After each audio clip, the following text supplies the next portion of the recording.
everybody. It's a good day to be drinking out of this cup. Welcome to Electrified. It's your host, Dylan Loomis. Hopefully you had a great weekend.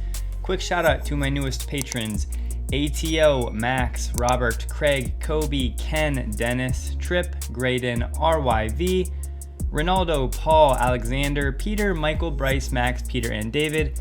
Thank you all very much. I greatly appreciate your support. And right after this upload, I will have a Q&A uploaded over on Patreon, so be on the lookout for that. So before we get into the massive news for Tesla that I'm sure many of you have heard by now, there are some other important things I want to mention, such as the Model 3 becomes the first EV to top the general model rankings in September in Europe. So in September, low emission vehicles, including hybrids, posted a monthly growth of 44% to 221,000 units, while the registrations of diesels decreased by 51% to 167,000 units.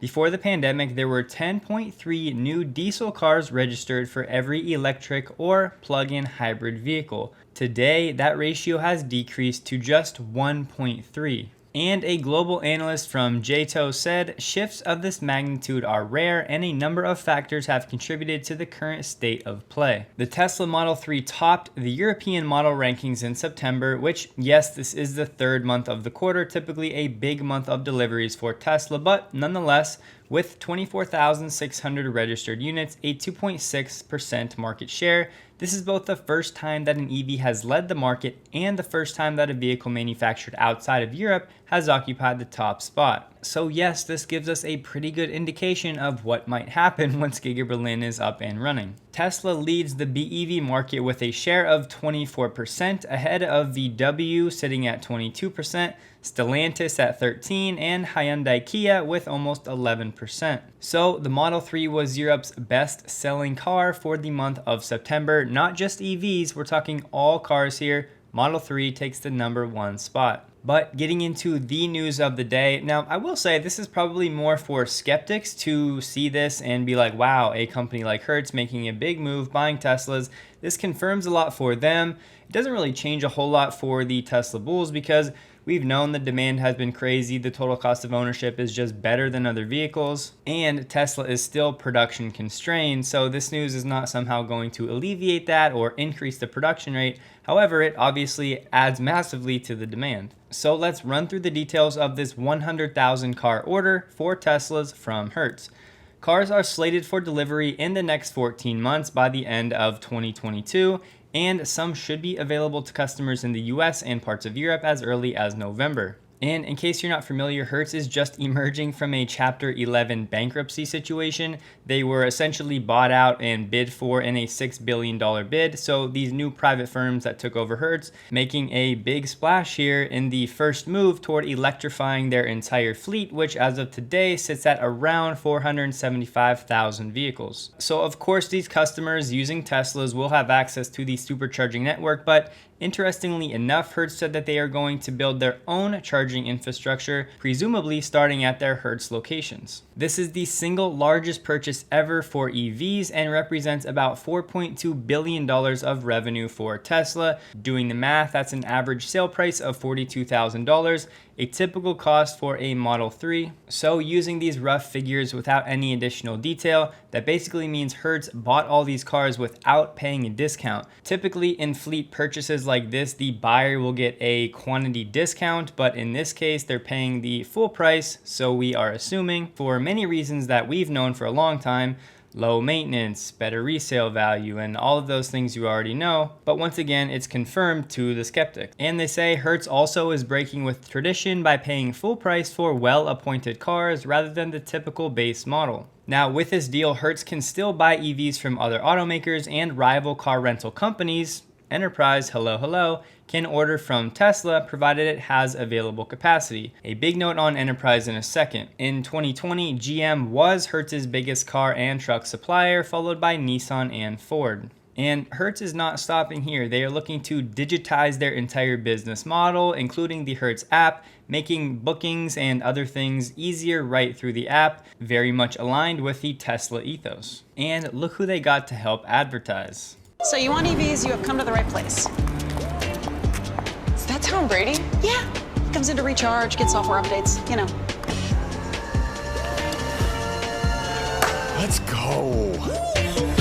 Let's go. Yes, let's go indeed. And a quick note from Pierre on the news. At $42,000 per car, probably no discount. It makes sense. Why would Tesla sell at a discount while they won't be able to fully meet demand for years?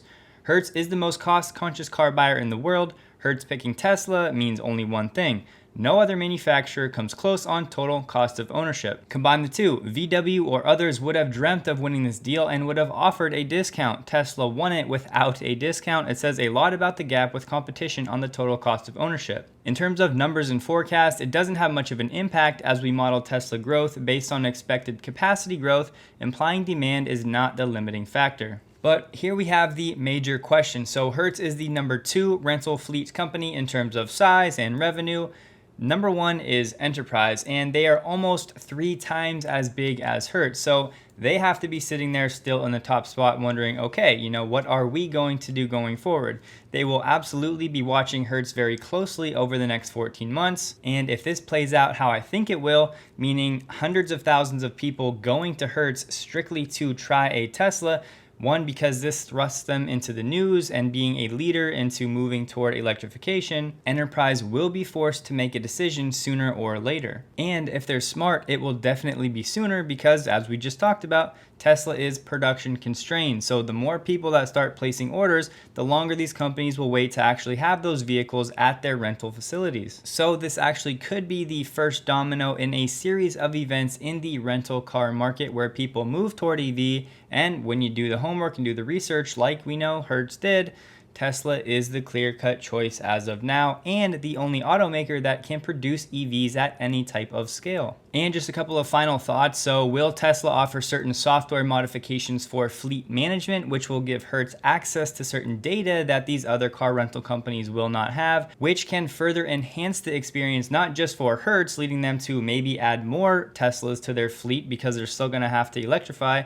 between 300,000 and 400,000 other vehicles, if of course they want to stay true to what they said. And of course, the last one that we didn't really touch on is the marketing. So we have to think about this. How many people, when they're on vacation or traveling for work, maybe they want to try a car they haven't tried before, or they hear a lot about Tesla, but there's still so many people that have never actually driven in a Tesla or even been in a Tesla. So 100,000 Teslas rented out to hundreds of thousands of people over the years.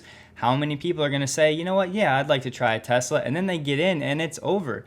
If you haven't driven or been in one, make it a point. Go find a Tesla service center, test drive a Tesla to understand why they're so different, why they're so much better, and it's almost immediate. Within the first 5 minutes, the user experience is just that much better for most people. So obviously great news here, but let's move on. There are some other important things going on.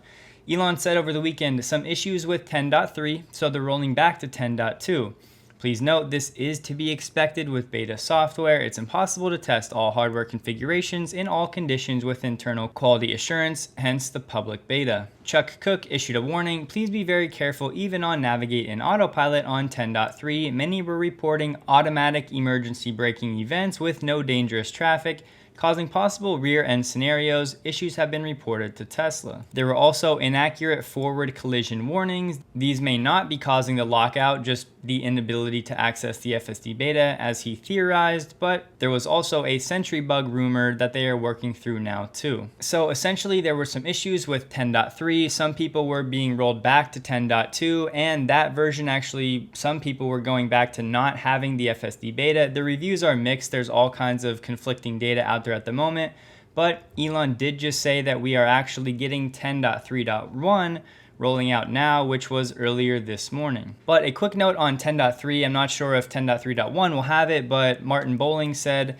the 10.3 reversed back on its own after creeping for visibility to make an unprotected left. The progress the team is making is phenomenal. This would be the first time that I've heard of the FSD beta actually reversing on its own, which brings into question a whole new situation and things to consider. So we'll wait and see if 10.3.1 has this capability as well. But I have linked this video from Chuck below. It's about 7 minutes long and he kind of explains some of the issues with 10.3 if you want more detail. Next up, Panasonic unveils its Tesla 4680 battery cell with production of prototypes set to start next year.